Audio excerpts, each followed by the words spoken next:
After 3 killings and especially the killing of a deputy superintendent of police in the Kunda area, the law and order situation in Uttar Pradesh is once again in question.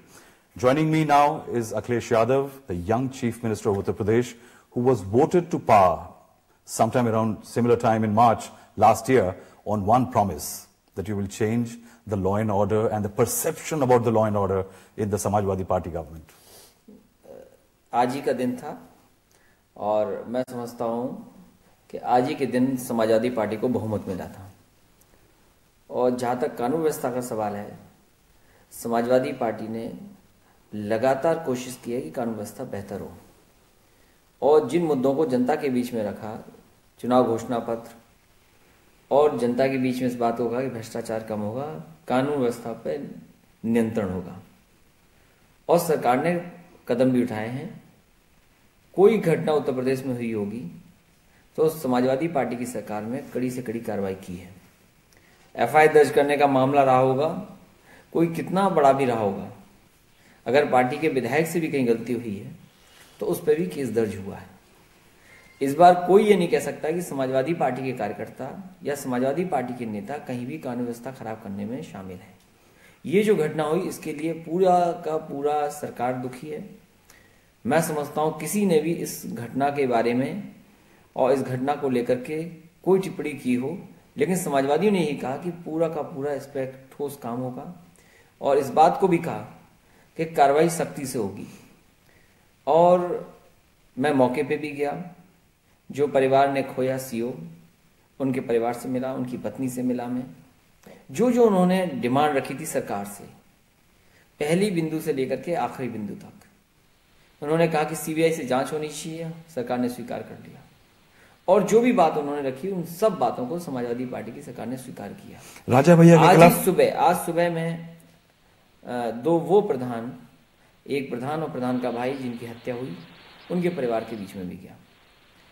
जो घटना हुई वो दुखद थी।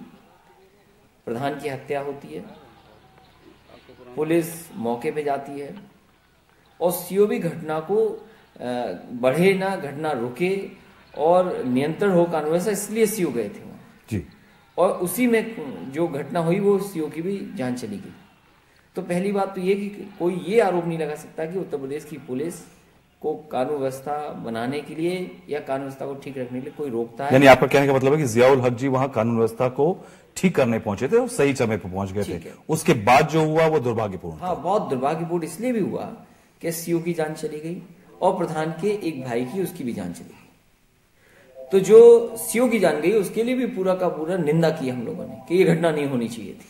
किस तरह से आप कहेंगे, क्योंकि पहला आरोप यह आ रहा है आप पे कि आप राजा भैया को शील्ड कर रहे हैं, you're shielding Raja Bhaiya in this case. The opposition, Mayawati ji and all are saying that you are shielding him. Why shouldn't he be arrested? देखिए, विपक्ष के लोग और विपक्षी पार्टी के लोग इस बात को तो उठाएंगे ही। और कहीं ना कहीं जो दिखाई दे रहा है आंदोलन या दिखाई दे रहा है कुछ जगह पर जहां लोग निकल के आए हैं, वो विपक्षी पार्टी के लोग ही हैं जी। उनको चिन्हित किया, पहचाना भी है लोगों ने और जानकारी भी दी है। उस पहलू पे मैं बहुत बहस नहीं करता, लेकिन कोई ये आरोप लगा दे कि समाजवादी पार्टी कदम नहीं उठा रही है, किसी को बचाने की कोशिश कर रही है, ये संभव सरकार में नहीं है। But will you your government have the stomach to act against Raja Bhaiya? The case is yet to go to the taken over by the CBI. राजा भैया का नाम आने के बाद जब तहरीर दी गई और तहरीर में इस बात को लिखा गया कि राजा भैया और राजा भैया के लोग इसमें शामिल हैं, उसके बाद दूसरी सुबह राजा भैया ने इस्तीफा दे दिया और उनसे इस्तीफा उनका स्वीकार कर लिया गया। कैबिनेट में वो नहीं है। Did you ask him to resign?